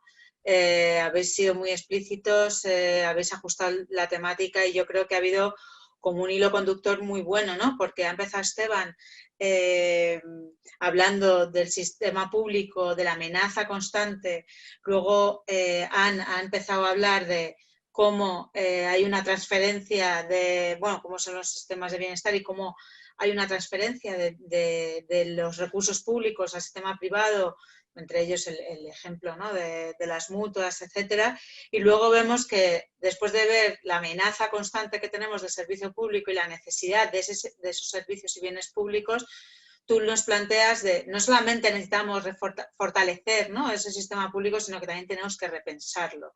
Y ahí está el reto en el cual, como ciudadanos y también y ciudadanas, tenemos que pensar lo que acabas de decir, no solamente exigir, sino también pensar hacia nosotras mismas, decir, exactamente qué es lo que necesitamos y lo que buscamos, porque justamente la última frase que apuntabas, lo de politizar el malestar y las resistencias comunes, creo que es fundamental, ¿no? Hemos empezado no politizándolo, sino normalizándolo, cosas normales como el estrés, etcétera. También los trabajadores y trabajadoras pobres, hemos normalizado una serie de cosas en nuestras vidas que a una velocidad alarmante, en las cuales deberíamos de repensar un poco, ¿no? Que a la hora de exigir, que no solamente exigimos más de lo público y más sistema de servicios y bienes públicos, sino que tenemos que reformular algunas cosas que, como bien indicadas al principio de la presentación, están en base a un sistema en el que ha tirado de los hogares, de la división sexual del trabajo, del trabajo no remunerado, etcétera, ¿no? Entonces, bueno, pues la verdad es que creo que las 3 intervenciones han encajado fenomenal. Os lo agradecemos enormemente. Y nada, José, si quieres abrimos pie a intervenciones. Como bien ha indicado José, son orales, o sea que hay un sistema de levantar la mano. Así que cuando queráis.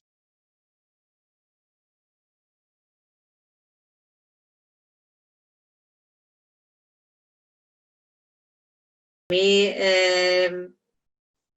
me surgen y bueno, son como, no sé si alguna idea así que me viene así a la cabeza, es que si ya estábamos mal antes de la crisis de la COVID y ya había un problema enorme, ¿no? en el sistema público, en el sistema de cuidados, estaba ya todo como en un hilo y realmente teníamos un serio problema que ahora se ha agravado a raíz de esta nueva crisis, que ha sido como un shock muy bestia. No sé, por hablar y aportar elementos y también como herramientas a nivel sindical, yo os planteo que por dónde empezamos para fortalecer, para reformular este sistema público y qué herramientas recomendaríais pues, a todas las personas que están en sus centros de trabajo. Ya hemos dicho que repensándose también a una misma cómo quieres, ¿no?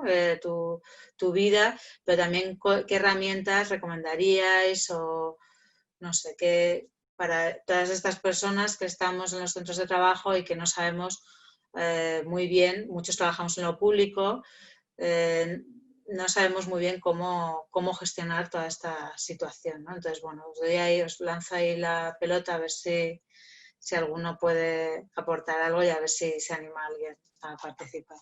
Sí, bueno, la verdad es que yo no sé si en cuestión de servicios públicos, no sé si con lo del COVID realmente se está viendo ya consecuencias, o lo que se está viendo es sobre todo que se ha evidenciado los problemas que había.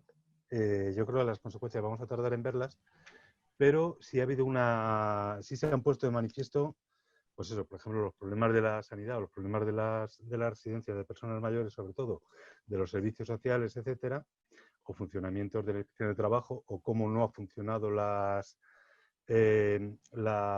consejerías de empleo, que también deberían haber vigilado la aplicación de la ley y de las medidas de protección en los centros de trabajo de las comunidades autónomas. Entonces, claro, yo creo que se ha evidenciado el problema, la gente lo ha visto, pero a lo mejor lo que hay que hacer es visibilizarlo más aún, explicarlo, incluir esto en el discurso, la situación que nos hemos visto y cómo se ha agravado por los recortes que ha habido previamente. Habría que poner el discurso en conexión unas cosas con otras, es decir, conjuntarlo en cierto modo.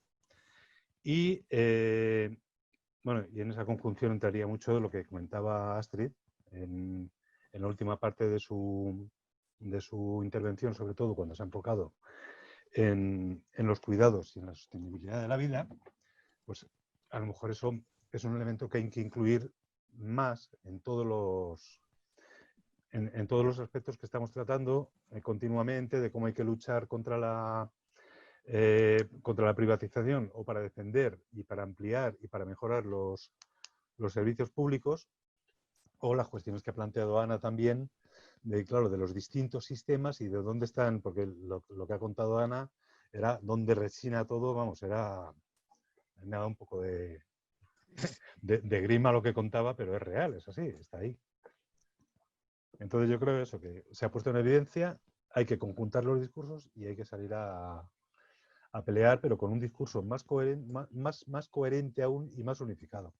Yo ahí solo por añadir algo en lo que, bueno, un poco incidir en la idea que plantea Esteban, de que yo creo que a nivel sindical, pensar que seguimos en el marco de un conflicto capital-trabajo, trabajo asalariado, es una visión profundamente reduccionista. O sea, es no entender la cara B, ¿no? Es no entender que los problemas cotidianos en la resolución cotidiana de la vida no solo está el trabajo asalariado, ya sé que el trabajo asalariado es el que bueno, articula de alguna manera el sujeto de lucha, ¿vale? Sí, pero ¿qué ocurre con todos los trabajos que no se ven, que no se pagan y que es la idea del iceberg que ponía, ¿no? O sea, es que uno no se sostiene sin el otro, ¿no? Entonces yo creo que eso a nivel de la propia lucha sindical, quiero decir, o sea, no, ya no entrando mucho más, que es fundamental.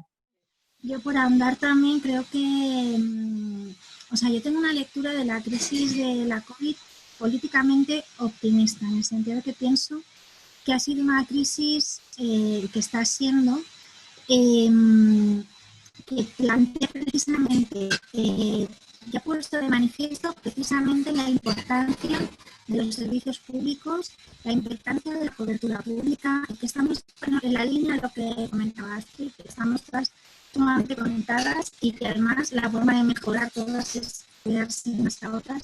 Entonces yo creo, por ejemplo, que la centralidad nuevamente de la sanidad pública, porque la salud pública solo puede ser garantizada óptimamente desde la sanidad pública. La sanidad privada puede ser un negocio para que tenga mucho dinero y quiera bueno, pues gastarse en otro tipo de prestaciones menos esenciales, ¿no? Pero que lo que es la salud pública solamente puede una política pública y una dirección pública y una gestión que pone en el centro la conservación de la salud, pero que genera debidamente. Yo también, y luego también quería poner el acento que es verdad que también estas carencias que ha puesto de manifiesto la crisis del sistema de cobertura que tenemos también ha llevado a innovar en cosas que eran desconocidas en nuestro sistema. El tema de la cobertura, en el sentido de los EPIs, como de ingreso mínimo vital, son prestaciones y dispositivos que por primera vez no tienen en cuenta la contribución. Yo creo que este aspecto no contributivo de estas dos prestaciones lo que implica introducir en el sistema de seguridad español dos prestaciones no contributivas yo creo que hay que celebrarlo porque desde luego indica el camino hacia dónde puede ir cualquier medida, o sea, de cómo podemos exigir sistemas que realmente protejan y distribuyan pues con medidas no contributivas y que la separación entre trabajo productivo y trabajo reproductivo, esa separación tan radical que es la que encuadra nuestro sistema, como también ha puesto así un manifiesto, no se sostiene por un lado y además aquí lo que estamos haciendo es librar al empresario, en principio, o sea, a la empresa empresarial, en principio, que sería la responsable de todo el trabajo de producción, la estamos librando de todo aquello que ella misma le decide que no le pertenece, ¿no? Por lo cual está sirviendo solo para obtener dinero público y bueno, pues yo digo que la crisis creo que también ha puesto en la diana y ha disparado hacia puntos de los que mucha gente venimos hablando, ¿no? En una óptica de defensa de derechos sociales. Gracias, Ann. La verdad es que se te oye un poco entrecortado, o sea, se te entiende, pero se sigue escuchando un poco entrecortado. Pero bueno, no sé si, José, tenemos alguna palabra. Hola, buenas tardes. Muchas gracias por las exposiciones que habéis hecho, porque es un debate muy interesante, la verdad. Hay alguna parte que me he perdido porque he tenido que atender una llamada, pero creo que no sé si se ha comentado. Por ejemplo, lo que sí que esta COVID, lo que sí que nos ha demostrado es pues eso, cómo se ha hecho negocio de los servicios públicos cuando no es posible pretender hacer negocio con los servicios públicos, y ahí se ha demostrado pues eso, que a mí me parece completamente indignante que en menos de una semana los medios de protección de los trabajadores de la sanidad estuvieran agotados, por lo que quiere decir entonces que no había una planificación adecuada para hacer lo que es una atención de, pues eso, simplemente con las mascarillas, que ni siquiera, ni batas para que no se pudieran infectar, etcétera.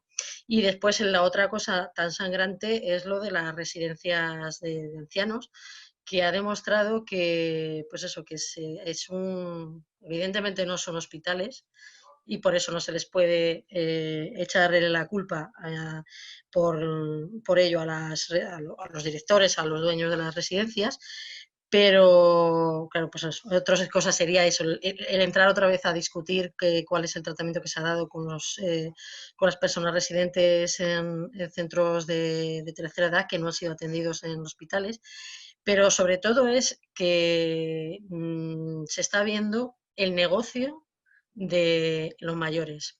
Las residencias privadas precisamente no son nada baratas, pero las atenciones que se dan, salvo honradas excepciones, suelen ser bastante precarias. Entonces, tanto por lo que es para pues el número de trabajadores que atienden esas residencias, como la calidad con la que se les atiende en esas residencias. Entonces, no sé si queréis comentar un poco, pues eso, lo que es un negocio de algo que precisamente es el sector que antiguamente se atendía en las casas, efectivamente era un trabajo no remunerado. Se ha conseguido, por un lado, el de quitar esa problemática a las familias de tener que atender a una persona mayor en tu domicilio, pero después vemos que acabamos entrando en la vorágine del negocio y hasta de la falta de trato en esos negocios. Entonces, no sé si, a lo mejor estoy liando la historia, pero no sé si queríais comentar algo sobre ello, qué es lo que os parece a vosotras.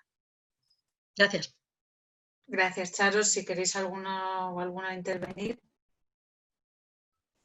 Bueno, es algo que, bueno, claro, lo que pasa es que no me da tiempo como a profundizar, pero precisamente cuando hablamos de esta idea de un sistema estatal de cuidados como, digamos, o la sostenibilidad de la vida como transversal a las políticas públicas, no se trata de pensar los cuidados como un sector más, sino transversalizar la mirada sobre cómo queremos cuidar nuestra vida, ¿no? Y ahí hay que repensar precisamente lo que señalaba Charo, ¿no? Hasta qué punto la gestión del cuidado de las personas de nuestro entorno y nuestro propio cuidado queremos que pasen por la vía del ánimo de lucro, ¿no? Por la vía de la maximización de beneficios y no con otro tipo de indicadores, con otro tipo de resultados, ¿no? De redefinir qué vamos a entender por éxito incluso, ¿no? Y ahí, por ejemplo, creo que está muy por explorar toda la vía de lo público, social, comunitario, ¿no? Porque estamos siempre como muy acostumbradas a esa concesión, ¿no? Pues público-privada, pero explorar toda esa vía que ya hay, ¿no? Ciertas experiencias, ¿no? En lo público con lo comunitario, ¿no? El ejemplo, por ejemplo, de las viviendas colaborativas, ¿no? Bueno, pues son vías, ¿no? Para repensar concretamente el caso concreto que hablamos de las residencias, ¿no? Pero, o sea, sobre todo es repensar que de verdad queremos que sea el ánimo de lucro. Es como la pregunta de fondo, es que queremos que el ánimo de lucro sea lo que defina algo tan delicado como es el cuidado de los cuerpos vulnerables en distintas etapas del ciclo vital, no solo las personas mayores, las criaturas, las distintas dependencias que tenemos a lo largo de nuestra vida, ¿no? ¿Realmente queremos eso? ¿No? Yo creo que esa es la gran pregunta, como digo, que tenemos que hacernos de fondo como sociedad. Yo completamente, me parece que das en el clavo, comparto totalmente eso, como puede ser que algo accesorio, digamos, como se le a tu negocio, se convierta en lo que dirige la medida, ¿no? la residencia cómo puede estar ordenada por el beneficio económico. Pero otra cosa que ha dicho Esteban, y a mí se me ha olvidado comentar, porque también debe comentar que es el discurso de la mejor gestión, de que lo público funciona mal, de que entonces la privada viene a solucionar ese problema. Yo creo que eso también es una de las cosas, me refiero a que las residencias, por ejemplo, como en otros ejemplos, ¿no? Pero en el que han ido concretando, porque la Comunidad de Madrid, por ejemplo, mi madre trabaja en una residencia y eran públicas, ¿no? Entonces, como en poquísimos años fue traca. Y de repente ese discurso también, o sea, es el ánimo del lucro, pero esto no se dice tan expresamente, y luego la supuesta ineficacia del público.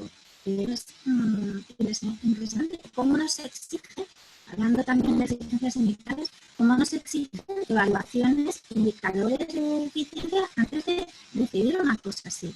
¿Por qué se dice que es menos eficiente una residencia pública que una privada? ¿Dónde están los datos? Hagamos encuesta de calidad, veamos las cosas de los familiares, ¿cómo se puede no puede contar?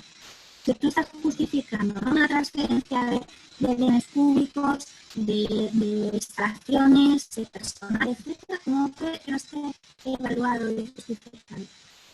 Yo creo que aquí en el tema de la residencia precisamente se ve la mano pública en el discurso privado. Es decir, cuando se habla de productividad, claro, a la gente de las residencias no es que se haga un triaje en función de, porque claro, el sistema sanitario estaba desbordado, pero no se hace un triaje en función de las posibilidades que había de a esas personas, a una persona concreta, si se le puede salvar, no se le puede salvar. Es decir, el triaje que se hace en urgencias, pues que se pasa primero a quien tiene más, o el que se hace en un accidente. Es decir, esta persona no la vamos a poder salvar, vamos a dedicar los recursos a esta que tiene alguna posibilidad.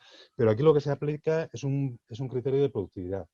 Es decir, estas personas no son productivas y desde la administración, desde algunas administraciones, se dice, estas personas no se van a gastar recursos en salvarles porque no van a producir. No, entonces, claro, es un discurso muy jodido, y un discurso que nos recuerda pues, cosas que las hemos conocido de pequeños de las películas. Es decir, no se salva quien no produce, porque ya no tienen interés para la sociedad, no son personas. Es decir, los gestores de las residencias están gestionando un almacén. Yo creo que es muy duro, es muy triste y es muy jodido porque vamos para allá. Completamente de acuerdo con la última intervención de Esteban. Yo no quería decirlo así, pero en conversaciones con amigos estos días es así tal cual como yo he dicho. Es un aparcamiento de personas, como se están utilizando las residencias. Yo lo digo por vivencia propia. Tengo una tía que está en una residencia en la que han estado confinados dentro de la habitación durante mes y pico, han tenido que volverles otra vez a confinar dentro de la habitación y evidentemente pues el deterioro cognitivo que ha tenido, aparte de movilidad, etcétera, pero claro, si no realizas ningún trabajo con esas personas, no solamente están allí para estar en un sitio, están precisamente, normalmente se les envía a una residencia porque se les puede hacer más atención, porque pueden hacer un trabajo de, pues eso, pues con fisioterapia, etcétera. Así que la situación ha sido muy desbordada, pero es eso, o sea, no se han preocupado tampoco que sí que les iban a visitar, claro, para ver si estaban enfermos, pero igual que les vas a visitar, tendrás que hacer algún trabajo de, pues eso, para que no pierdan lo poco que en esos momentos todavía tenían. Poco a poco, pues estas personas, el deterioro completamente físico y cognitivo es enorme. Entonces, no puede ser un aparcadero, un sitio donde, como ha dicho, un almacén, como ha dicho Esteban, tenemos que, es eso, pedir calidad en la atención, no solo para que nos lo tengan recogido y les den de comer. Eso, nada más. Pues nada, daros las gracias a todos vosotras y vosotros por haber asistido al curso, a Astrid, a Esteban y a Ann por participar y por hacer esto posible, por expresarnos. Realmente son grandes pinceladas, pero que darían pie casi a cursos y a intervenciones de muchísimo tiempo y un debate enorme, ¿no? Y ahí yo he tomado apuntes y seguramente que os pregunto muchas cosas de a ver si me mandáis más material o algo. Y nada, daros muchísimas las gracias y espero, bueno, poder veros en persona en breve y que podamos volver a la formación presencial y nada, un abrazo muy fuerte a todas vosotras.